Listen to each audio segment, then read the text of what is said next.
Stop! The following experiment is dangerous for your safety and the protection of those around you. Do not try this at home.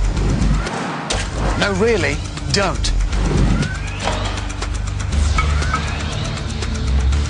CDs contain a thin layer of aluminium. When the microwave is turned on, large currents are created in the metal, which then vaporizes.